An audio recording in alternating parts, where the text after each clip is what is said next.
పచ్చి చేపలు మంచివా ఎండు చేపలు మంచివా ఆరోగ్యానికి అంటే ఖచ్చితంగా ఎండు చేపలు పచ్చి చేపల కన్నా మంచివండి.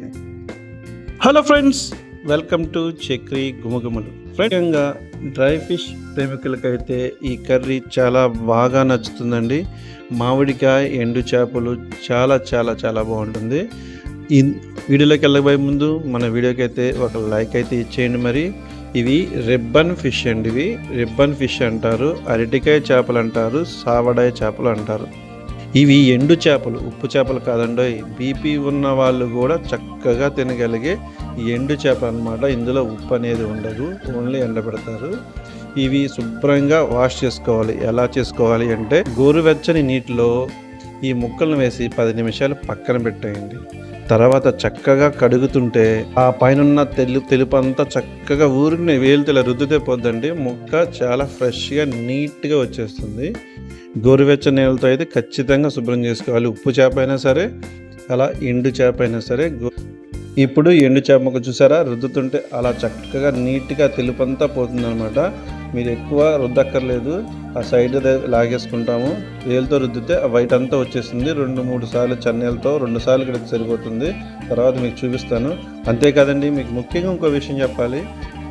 పచ్చి చేపల్లో కన్నా ఎండు చేపల్లో ప్రోటీన్ శాతం ఎక్కువ ఉంటుందంటండి. పచ్చి చేపల్లో 16-20% ఉంటే ఈ ఎండు చేపల్లో 60-80% ప్రోటీన్ ఉంటుందంట. ఇవి పక్కన పెట్టుకుందామండి. ఈలోపు మనమైతే మామిడికాయ అయితే రెడీ చేసుకుందాం. చక్కగా చెక్కు తీసేసి ముక్కలు కోసి పక్కన పెడదాం.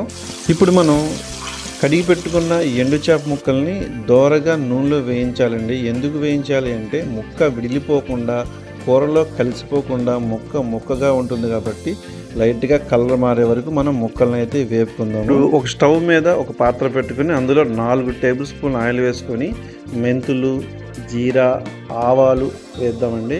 వేసి కొద్దిగా వేగిన తర్వాత కరివేపాకు అయితే వేస్తున్నాము.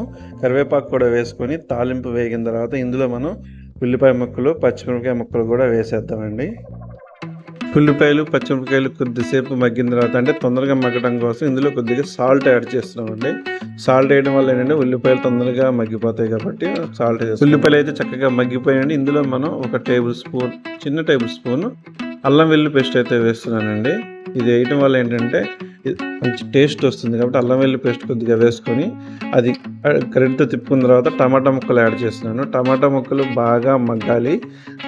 అందులోనే మనం పసుపు కూడా వేసుకున్నాం. పసుపుతో టమాటా ముక్కలు మగ్గిన తర్వాత 2 చెంచాలు 2.5 టేబుల్ స్పూన్ అయితే కారం వేస్తున్నానండి. ఎందుకంటే మనం మామిడికాయ వేస్తున్నాం, పులుపుని బట్టి మనం కారం ఎక్కువ యాడ్ చేస్తాం. ఎందుకంటే పులుపు డామినేట్ చేయకూడదు కదండి, అన్నీ చక్కగా సరిపోవాలి. ఉప్పు, పులుపు, కారం కాబట్టి కారం అయితే కొద్దిగా ఎక్కువగానే వేస్తాను. తర్వాత మనం చాలాపోతే మళ్ళీ యాడ్ చేసుకున్నాము. ఇలా వేసిన తర్వాత ఇవి ఆ ఉప్పులో మామిడికాయ ముక్కలు కలిసిన తర్వాత 1 గ్లాసు వాటర్ అయితే పోసుకుందాము. ముక్కలు ఉడకాలి కాబట్టి.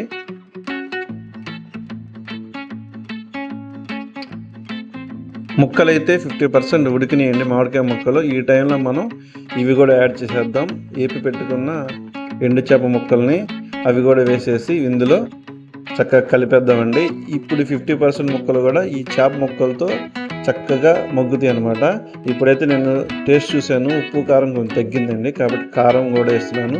అలాగే సాల్ట్ కూడా కొద్దిగా వేస్తున్నాను. ఇప్పుడే మీరు వేసుకోండి. దగ్గర పడింది కనుక ముందే వేసుకుంటే చక్కగా కలిసిపోతుంది.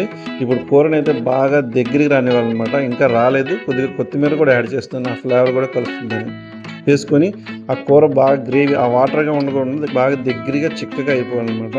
అయ్యే వరకు కూడా బాగా మగ్గనివ్వండి. అంతేనండి, ఇది బాగా మగ్గితే మంచి రుచిగల ఎండు చేపలు మామిడికాయ కర్రీ అయితే రెడీ అయిపోతుంది. గ్రేవీ అయితే దగ్గర పడిందండి, కూర అయితే రెడీ అయిపోయింది. ఇప్పుడు చివరిగా కొద్దిగా కొత్తిమీర వేసుకొని మూత పెట్టేయండి. చల్లారే కొద్దిగా చిక్కబడుతుంది.